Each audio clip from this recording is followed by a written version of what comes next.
Broccoli, carrot, beetroot සහ හතු මේ හොඳම යාළුවෝ කියලා ඔයාලා දැනටමත් දන්නවනේ. ඉතින් ඔන්න අද ටිකක් දුර ගමනක් යන්න තමයි මේ 4 දෙනා ප්ලෑන් කළේ. මම කියන්නේ නෑ, ඔයාලම අනුමාන කරන්නකෝ බලන්න. මේ 4 දෙනා ජීවත් වෙන්නේ වැඩිම ජනගහනයක් ජීවත් වන පළාතේ අගනගර කියලා හිතන්නකෝ. ඉතින් එහෙම බැලුවම අද මේ අඹ යාළුවෝ යන්නේ රටේ වෙන පළාතක තියෙන හැමෝම දන්න දූපතකට.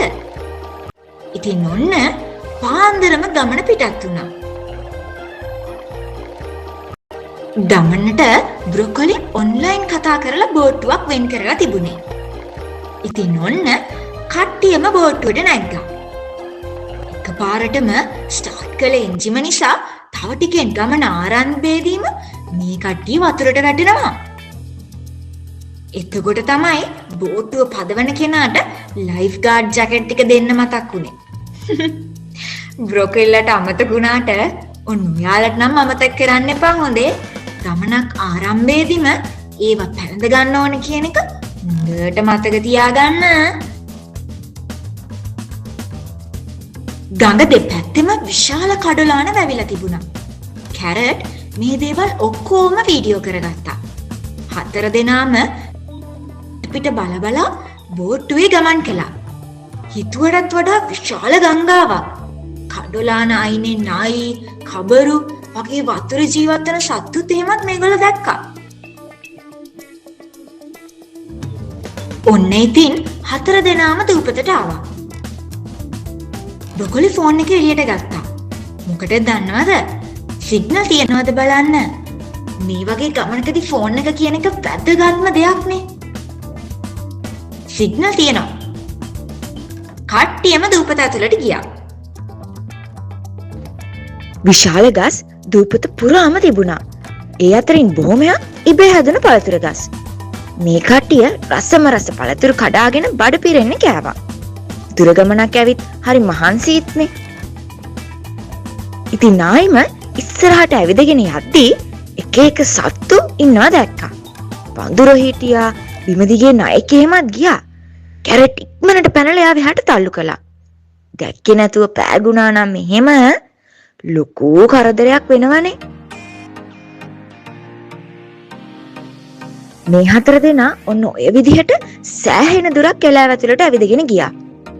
මගදී ෆොටෝස් 2-3කුත් ගත්තා. හතුට නම් හොඳටම බඩගිනි වෙලා. ඉතින් කට්ටියම ගහක් යට වාඩි වුණා. හතු ගෙදරින් ගෙනාපු කෑම එක කෑවා. බීට්‍රූට් නම් පොඩ්ඩක් ඇස් දෙක වහගෙන මහන්සි ඇරියා. බ්‍රොකොලි ෆෝන් එකෙන් ගොඩාක් දේවල් බලලා ලොකු අප්ඩේට් එකක් ගත්තා.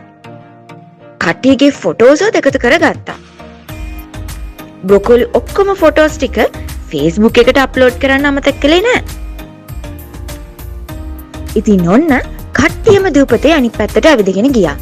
හිතා ගන්නවත් බැරි විදිහට තව මේ වගේම පොඩි දූපත් කීපයක්ම තිබුණා. දූපත පුරාම කැලය. මේ 4 දෙනා කල්පනා කරා අර කුඩා දූපතට ගිහින් බලන්න ඕනේ කියලා.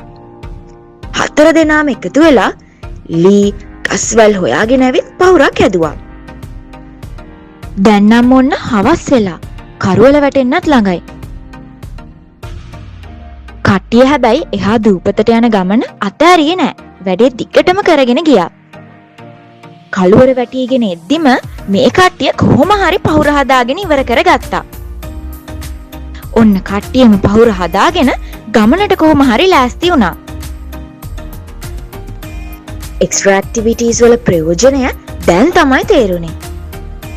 මුලින්ම ඉවුර අයිනට පහුර දාලා ටෙස්ට් රන් එකක් ගිහින් බැලුවා. වැඩේ හරි සාර්ථකයි. 4 දෙනාම පහුරේ නැගලා ලී වලින් ඉවුරට ගහලා තල්ලුවක් අරගෙන පහුර බැඳගෙන එහාට ගියා. ටික දුරක් මෙයාලා මේ විදිහට ගියා. ඉතින් ඔන්න සමහර තැන්වලදී පහුර ලිස්සලා ගියා. සමහර තැන්වලදී මේ 4 දෙනා කෝටු වලින් තදින් අබල් ගැහුවා. ඒත් වැඩි දුරක් යන්න ලැබුණේ නැහැ. පහුර ගලක වැදිලා පෙරලිලා ගියා. 4 දෙනාම වතුරට වැටුණා. ඒ හරියට අදට වතුර තිබුණේ නැති නිසා 4 දෙනා ගල් කිහිපයක් අල්ලගෙන යාන්තම් බේරුණා. ඒත් හතු වතුරට වැටුණ වෙලාවේ බ්‍රොකොලි පැනලා අල්ලගත්තා. ඊට පස්සේ දිග කෝටුවක් ආදාරෙන් 4 දෙනාම කොහොම හරි ගම් ඉවුරට ආවා. අම්බෝ 4 දෙනාටම හිතා ගන්නවත් බෑ. මේ වෙච්ච දේ. පුංචි දූපතට යන්න ලැබුණෙත් නෑ. දැන් නම් ඉතින් කළුවරත් වැටිලා. දැන් ආයෙම දූපතේ අනිත් පැත්තට යන්නත් බෑ. හොඳටම කළුවර වැටිලා. 4 දෙනාම එක්ක ගල් තලාවුඩ හාන්සි වෙලා හිටියා. බ්‍රොකොලි ෆෝන් එක අරගෙන මේ කට්ටිය ගන්න ඉන්න කියලා අර බෝට් එකටම බුකින් එකක් දැම්මා. මෙයාලගේ ගෙවල් වල අය හිතාගෙන ඉන්නේ මේ කට්ටිය කැම්ප් එකක් ගිහින් කියලානේ.